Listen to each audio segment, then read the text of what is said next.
Hello students, you are most welcome at my channel.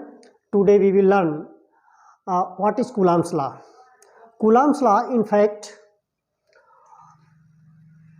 is a force acting between 2-point charges. Suppose that two charges are Q1 and Q2. They are placed at a distance of r centimeter,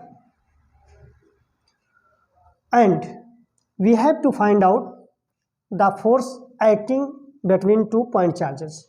That force may be attractive or repulsive.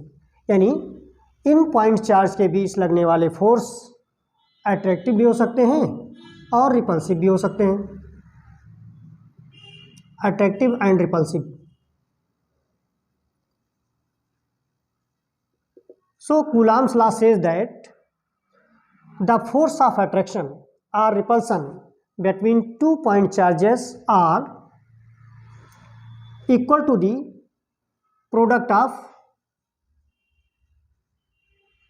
charges.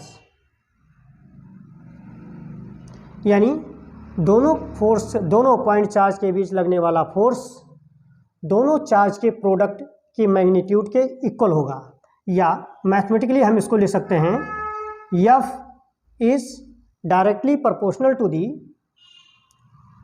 Product of point charges, that is Q1 and Q2. Second point is that distance between 2-point charges varies inversely to the square of the distance between them. कहने का मतलब अगर इन दोनों के बीच distance r है तो इन दोनों के बीच लगने वाले फोर्स इनके डिस्टेंस के स्क्वायर के इन्वर्सली प्रोपोर्शनल होता है. Third point, force of attraction या रिपल्सन हो, कोई भी हो, उसका जो डायरेक्शन होगा वो इसी के एलांग होगा. कहने का मतलब along the line of Q1 and Q2. यानी Q1 Q2 को ज्वाइन करने वाले लाइन के एलांग ही वो फोर्स होगा. It means force acting along the line of charges. अब इसको हम कंबाइन करके ऐसे लिखेंगे, F is proportional to Q1 Q2 by r square. Sign of proportionality को हटाइए तो एक प्रोपोर्शनलिटी कांस्टेंट लगता है कि Q1 Q2 upon r square.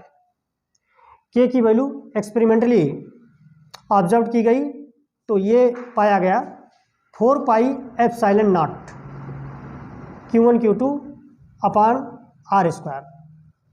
यहाँ पे 1/4 पाई एप्सिलॉन नॉट इसकी वैल्यू होती है 9 × 10⁹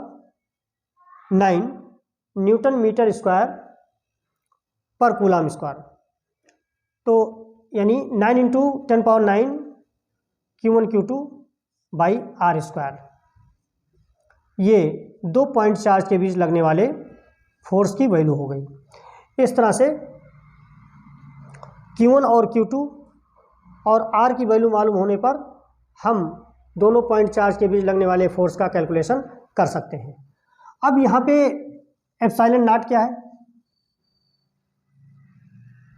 एप्सिलॉन नॉट को कहते हैं परमिटिविटी ऑफ फ्री स्पेस.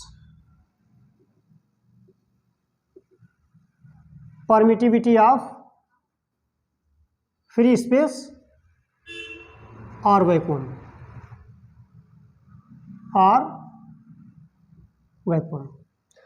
इस तरह से कूलम्स लॉ को मैथमेटिकल फॉर्म में इस तरह से हम ले सकते हैं.